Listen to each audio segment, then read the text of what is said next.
É um tema que analisamos em estúdio agora neste Now às 7, com Eduardo Damas, o diretor-geral adjunto da Média Livre, Raul Vaz, jornalista, e Eduardo Correia, analista político. Boa tarde a todos, obrigada pela presença. Eu não posso deixar de referenciar que o silêncio com que ouviram estas declarações é representativo, ou esta é a minha pergunta, Eduardo, é representativo da gravidade desta situação?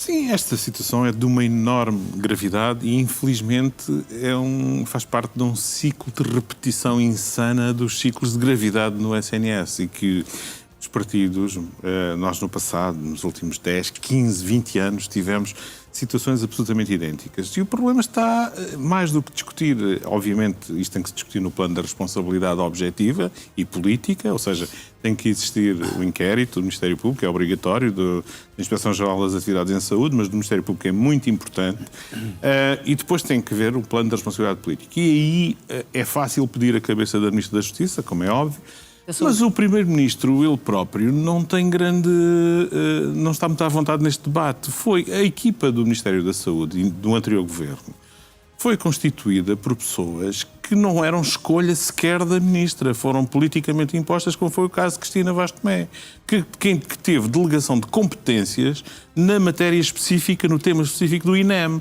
E o resultado foi o que todos nós conhecemos no contexto da greve do INEM.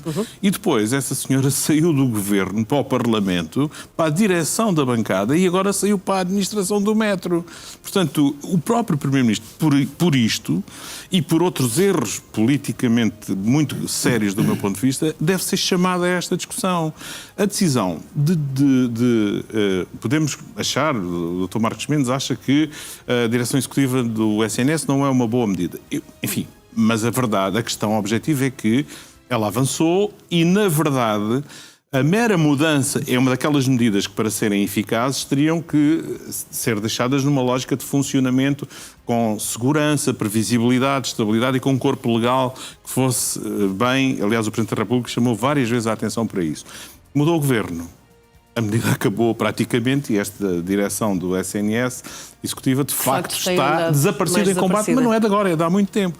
Portanto, há aqui questões que remetem para o velho problema na saúde e que um dia, se não for por aí o caminho, um dia este é um dos principais fatores de corrosão dos portugueses da confiança dos portugueses nas instituições e na política. E isso é muito grave, porque enquanto os partidos estruturantes do sistema político, podemos meter isto no quadro dos últimos 50 anos, enfim, podemos discutir se o Chega deve ser ou não deve ser chamado a esta discussão, enfim, tem que prevalecer um critério de natureza democrático, mas enquanto os partidos não se entenderem de que, ponto 1, a política é, em geral, um serviço à população, claro, por maioria de razão, na saúde é um serviço público de importância acrescida e, portanto, entenderem-se quanto à gestão do SNS, não vamos a lado nenhum. O PS, aliás, chegou a ter um governo do ex-ministro Guterres em que houve uma remodelação na saúde e houve uma ministra que entrou basicamente para desfazer tudo o que a anterior ministra tinha feito. Esse é um problema. Este é o pecado original da história, do meu ponto de vista. Concretamente na área da saúde e noutras áreas concretas também, que não há políticas que prevaleçam no tempo. Exatamente, eu acho que esse é o verdadeiro problema. Pode-se pedir a demissão da Ministra da Saúde, Ana Paula Martins, mas isso não resolve nada. E é evidente que o Primeiro-Ministro não pode, em circunstância alguma, sobretudo no Parlamento, num debate quinzenal, dizer: Senhora Ministra, a senhora vai para a rua. Isso não faz sentido político, nem contribui para a solução do problema. Não, claro. A Manuel Pizarro deu-te agora há pouco uma entrevista que eu acho que vou citar, de memória, em que disse: a ser verdade, e esse é outro problema de responsabilidade política e prática, a ser verdade que não há macas, porque as ambulâncias ficam retidas nos hospitais, há uma decisão muito fácil. Eu faria. Nunca seria Ministro da Saúde, seria um desastre, mas faria. Demitia os administradores dos respectivos hospitais. Isto é fácil, a medida de responsabilidade. Quer dizer, a ser verdade que... Essa é a primeira decisão que a Ana Paula Martins deve tomar já? Neste caso, eu estou a falar num caso específico. Depois de apurar essas... Ouvindo depois Manuel Pizarro, ex-Ministro da Saúde, acho que ele tem toda a razão nisso.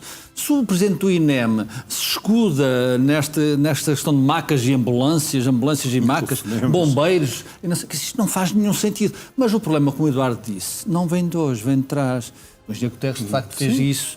E cada vez que muda um governo, parece que do além vem um modelo novo. Ou seja, o anterior governo tinha um modelo que deu imenso poder, com o ministro Manuel Pizarro, depois de Marta Temido, que era uma ministra, até pela pandemia, com poder político. E falta poder político a esta ministra da Saúde.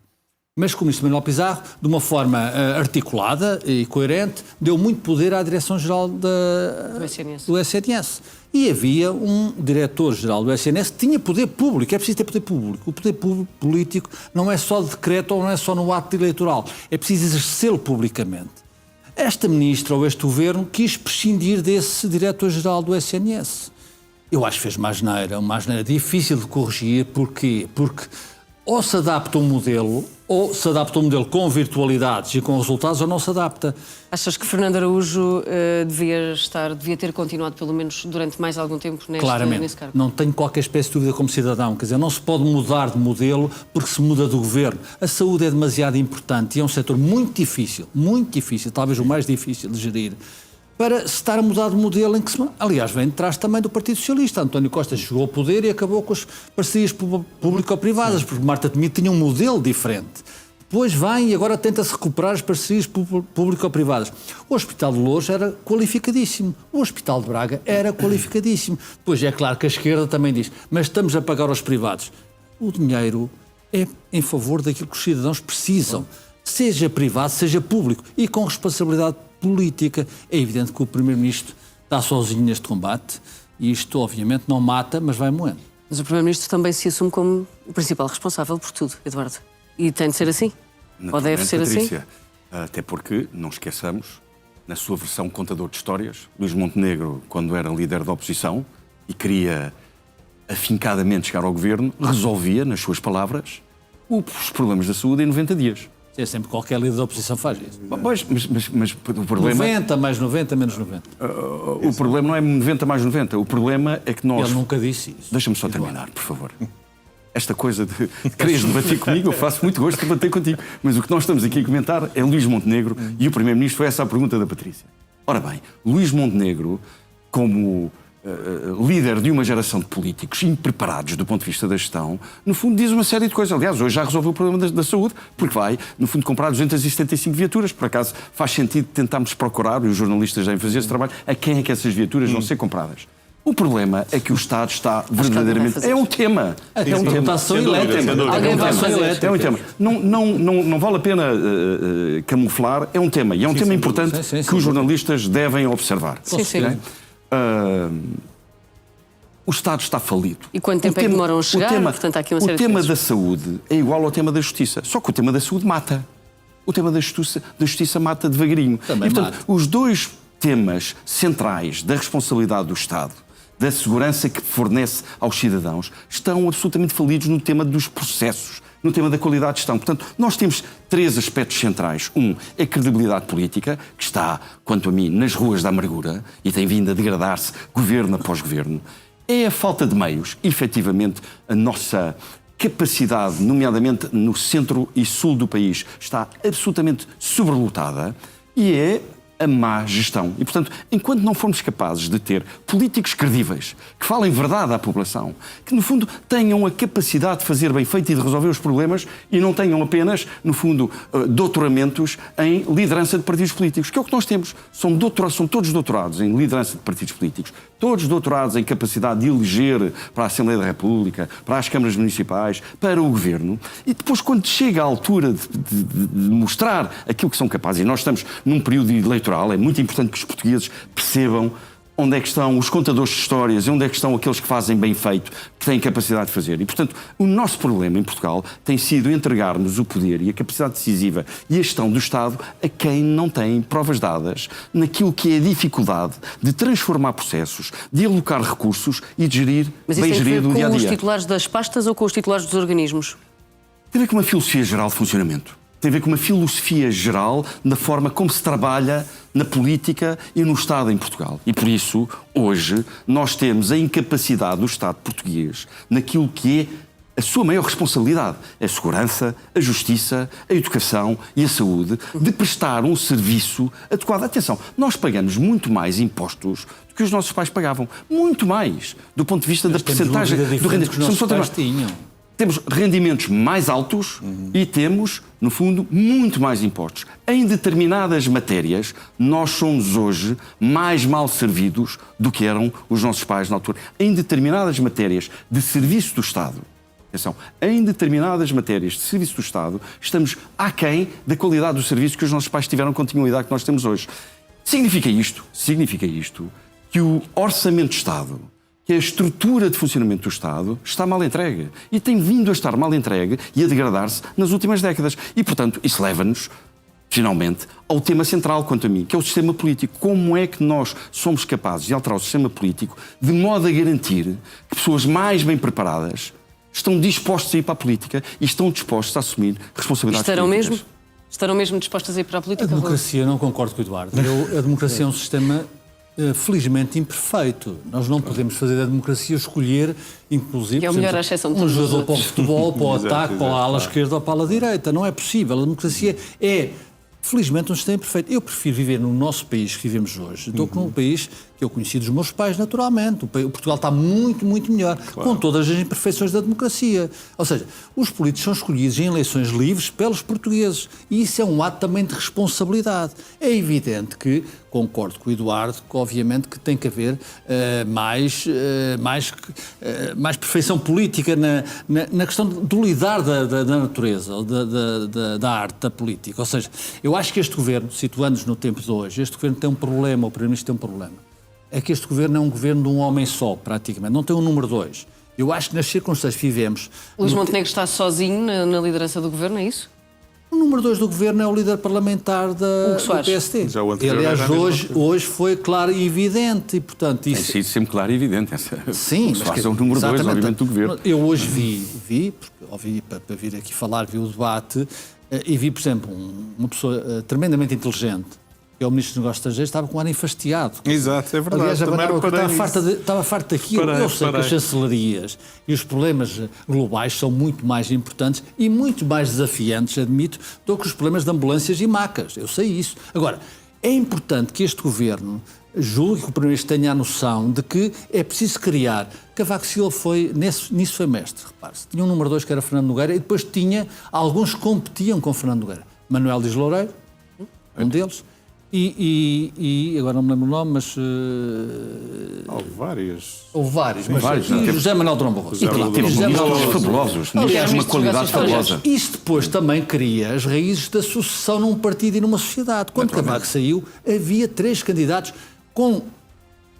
publicamente. E um deles foi Primeiro-Ministro. E um deles foi Primeiro-Ministro, exatamente. Portanto, não se referia a Durão Barroso. Sim. Estou a falar de Durão Barroso. Sim. E, portanto, isso é importante que o Primeiro-Ministro deste governo tenha essa consciência. Repare, estamos numa campanha presidencial. Há um candidato, Luís Marques Mendes, precisa do apoio do governo, já o disse. Mas também ouvimos Marcos Mendes a dizer que é preciso alguém vir falar sobre isto, e na realidade o Primeiro-Ministro veio falar sobre isto, mas a Ministra não falou sobre isto. Não, eu penso que o Dr. Marcos Mendes meteu o dedo na ferida quando colocou a questão da direção executiva do SNS. Está desaparecida. Porque no plano da responsabilidade política ela estava a ser de alguma forma, enfim, defendida no Parlamento pelo Primeiro-Ministro.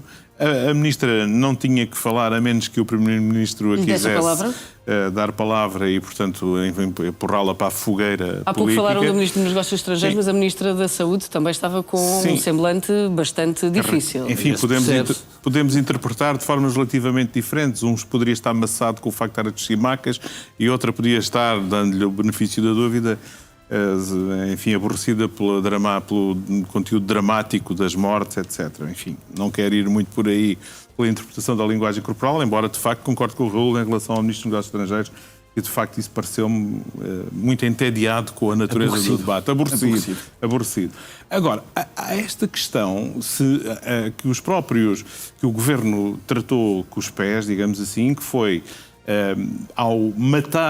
ao tirar Fernando Araújo, não é por ser um homem providencial, não tem nada a ver com isso, tem a ver com uma experiência que o próprio Presidente da República sublinhou várias vezes, porque criar uma direção executiva, do ponto de vista, digamos, do direito administrativo, que é necessário acoplar àquelas funções, até desde logo pelo lado da responsabilidade também, não era uma operação fácil e, portanto, demorou algum tempo, ainda no governo de António Costa, e quando chega